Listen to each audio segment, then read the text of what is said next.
এক করোনার সময় আঙ্গুর জীবন এটা তছনছ করে দিছে আলম কাকা, আর করোনার পরে আঙ্গুর জীবন এটা তছনছ করে দিছে ড্রপ মারানির ভূত।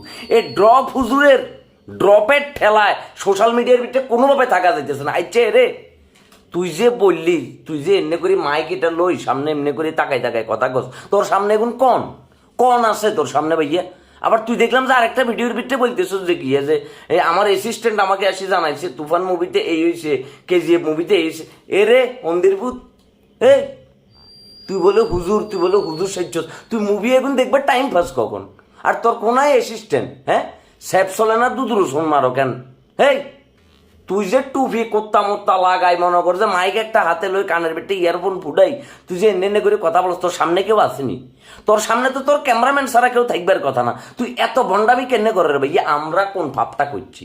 আমাদেরকে মাফ করি দে ভাইয়া, মাফ করি দে, হয় আমাদেরকে মাফ করি দে, নাহলে তুই নিজে মাফ করি দে। মাফ করি দি সোজা পাবনার দিকে হেঁড়া দে ভাইয়া, নাহলে কদিন পরে তোর অত্যাচারে আমাদের পাবনার দিকে যাইতে দিব। তুই কি শুরু করছিস? হ্যাঁ তোর লজ্জা করে না? মাথার ভিতরে টুপি লাগাই, দাড়ি রাখি, সুন্নতি ব্যাস ধরি, তুই একটা ভণ্ডামি যে বাজারের ভিতরে সারা শুরু করছিস, তোর কি ন্যূনতম লজ্জা নাই? তুই নিজের রুমের ভিতরে ক্যামেরাম্যান ভাড়া করি, তারপরে সে পিছন দিয়ে পর্দা টাঙ্গাই, তুই এনে করি যে মানুষের বয়ান এগুন দেওয়ারে যে নোরা ভাতের মতো নাচ দন যাইতো না, তারপরে সে ক্যাটরিনা কাফের মতো নাচ দন যাইতো না, মেয়েরা ছেলে গান গাইতে পারবো, এত মোটিভেশন কোনায় পাস তুই? এ ড্রপ মারানির হুত, তোর দুঃখে কি আমরা কোনায় যাবো এখন? আমরা তো অশান্তিতে আঙ্গুর জীবন এটা আংরা হয়ে গেছে বই। সোশ্যাল মিডিয়াটা খুললে খেললে তোর ভিডিও, সোশ্যাল মিডিয়াটা খুললে আজ যেমন না হলে 100 জন আরে তোর ভিডিওগুলোর ভিতরে মেনশন দিচ্ছে। এক আলম কাকার যন্ত্রণায় পাগল হয়ে গেছিল দেশের মানুষ, মোটামুটি পাগলের পর্যায়ে। এখন তুই শুরু করছিস তোর যন্ত্রণায় মানুষ, মানে ভাইয়া তুই যদি ভিডিওটা দেখি থাকস মানে এই ভিডিওটা একখান আল্লাহর রাস্তে শেয়ার করবো না, শেয়ার করি হেতের অব্দি পৌঁছা যে ভাইয়া তুই যেগুন করতেছ যুব সমাজকে মোটিভেট করা তো দূরের কথা, উল্টা যুব সমাজকে খেপাই দিতেছো, তাদের মেজাজ খারাপ হয়ে যাইতেছে। আর তোমাকে সামনে পাইলে ভাইয়া তোমাকে এমন বাটান দিব ভাইয়া, তোমার কিসমিস গোড়া এগুন আছে না, হ্যাঁ এগুন জামাল গোড়ার লগে ফিসি জুস বানাই তোমার গোড়া তোমারে খাবাই দিব ভাইয়া।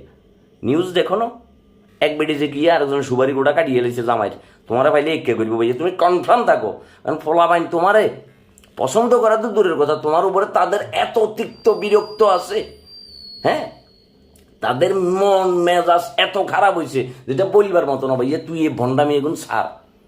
তোর যদি ইসলামিক বক্তব্যই দিতে মন চায়, কিংবা তোর যদি যুব সমাজের উদ্দেশ্যে মোটিভেশন দিতে মন চায়, তুই সুন্দর করে আমার মতো ক্যামেরাইটে হেন্নে করি দৌড়ি, তুই আস্তে করে মেসেজ ড্রপ করে দি। কিন্তু ভাইয়া তুই রুমের ভিতরে বই এই যে হাজার একটা ফেক ব্যাপার সাজাই যে হ্যাঁ কি বলেন ঠিক কিনা সুবহানাল্লাহ, তুই যে এই যে নাটক শুরু করছো সন্দির পুত, তোর নাটক এগুন বন্ধ কর, নাটক এগুন বন্ধ কর, নাহলে এই নাটক করতে করতে একদিন তোরে আটক দিব কই দিয়ে।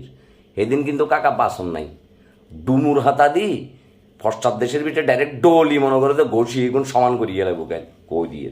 শতানের বাচ্চা অজাত কুজাত কোনানের ইসলামীটারে মস্কারি বানিয়ে লিছে হালার থালা। শেয়ার মারি এই হন্দির ভূতের কাছে ভিডিওটা ফাটাই দেবো না।